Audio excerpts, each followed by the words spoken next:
Et après la mythique Villa Noailles, voici d'autres lieux étonnants qui inspirent non plus les couturiers, mais les écrivains. Deux exemples. Le célèbre immeuble Dakota de Manhattan, qui permet à Ariane Bois de tracer le portrait d'une Amérique en pleine révolution artistique. Et puis la Villa Kerylos, construite au début du XXe siècle sur la Côte d'Azur, racontée par Adrien Goetz, l'esprit du lieu par Stéphane Cornic. You know, la propriétaire. Deux romans viennent de paraître en prenant comme point d'ancrage une maison. Le Dakota Building, construit à la fin du 19e siècle à New York dans Dakota Song de la romancière et journaliste Ariane Bois. Et la Villa Kerylos, érigée au début du XXe siècle à Beaulieu-sur-Mer, dans le livre du romancier et historien d'art Adrien Goetz. Nous nous sommes donné rendez-vous dans l'un des plus vieux cafés parisiens pour évoquer ensemble l'esprit de ces lieux emblématiques qui permettent avant tout de faire le portrait d'une époque. Alors déjà, le Dakota, c'est quoi ? Le Dakota Building, c'est un immeuble mythique de New York qui est situé sur la 72e rue et sur Central Park, qui apparaît comme une forteresse qui a abrité des célébrités qu'on n'appelait pas encore les people. Judy Garland, Judy Holliday, il y avait cette formidable chanteuse noire Roberta Flack, vous savez, Killing Him Softly with His Song. Il y avait Boris Karloff, Monsieur Frankenstein en personne, Rudolf Nureyev, Leonard Bernstein et puis John Lennon. John Lennon sera d'ailleurs assassiné le 8 décembre 1980 au pied de l'immeuble par un fan déséquilibré. Et Roman Polanski l'avait déjà choisi en 1967 pour créer une atmosphère inquiétante dans son film Rosemary's Baby. Adrien Goetz a choisi, lui, une villa façonnée entre 1905 et 1909 sur la Côte d'Azur par son propriétaire Théodore Reynac, riche bourgeois passionné de Grèce antique. Quand on arrive sur cette petite pointe rocheuse dans la Méditerranée, on sent les odeurs de la Grèce, on se croit transporté dans la mer Égée.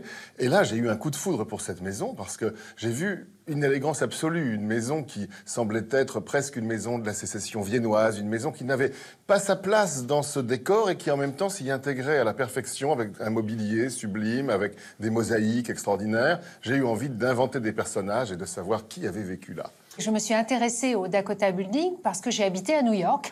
J'ai fini mes études de journalisme là-bas et j'ai même été guide et je passais devant le Dakota et je me suis dit qu'un jour, il faudrait que je raconte cette histoire. Les murs en ont vu beaucoup.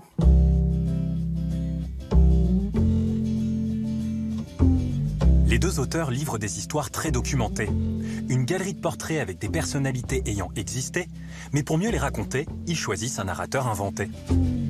Mon héros est un jeune homme noir. Alors c'est amusant d'ailleurs parce que nous sommes tous les deux sur le même rang. Nous avons un jeune homme d'une extraction sociale différente qui pénètre à l'intérieur soit de la villa, soit de l'immeuble et qui va donc découvrir ce faste avec les yeux du néophyte. Oui, moi, mon héros s'appelle Achille. Il est le fils de la cuisinière de la maison voisine. Et la maison voisine, c'est la maison de Gustave Eiffel et de sa famille. Il va être adopté par Théodore Reynac et s'enthousiasmer pour la Grèce et construire un rêve qui, en effet, comme le Dakota Building, est traversé d'ombres qui sont celles de l'époque. Tout le monde passe par la Villa Kerylos jusqu'au drame du XXe siècle qui traverse aussi cette maison.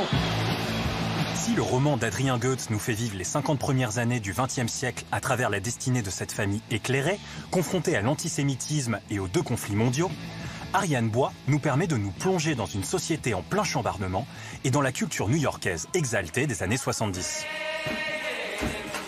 Les années 70, c'est la lutte contre la guerre du Vietnam, la lutte contre le sexisme, contre le racisme. Moi, mon héros, c'est un jeune homme noir de Harlem qui va arriver au Dakota après une tragédie et qui en devient le premier portier noir. Et puis, progressivement, il va se rendre compte qu'un autre monde existe. Il n'avait jamais quitté Harlem. Et effectivement, j'ai essayé de rythmer le récit. C'est un roman choral. Et avec Lou Reed, avec Donna Summer, c'est le disco et aussi l'arrivée des punks à la fin des années 70. Il y a d'un côté cette créativité intellectuelle, sociale, cette musique ambiante, et puis de l'autre côté des grandes difficultés dans lesquelles la ville est plongée. Le Corbusier disait que c'était une magnifique catastrophe. Voilà, New York dans les années 70, c'est tout à fait ça.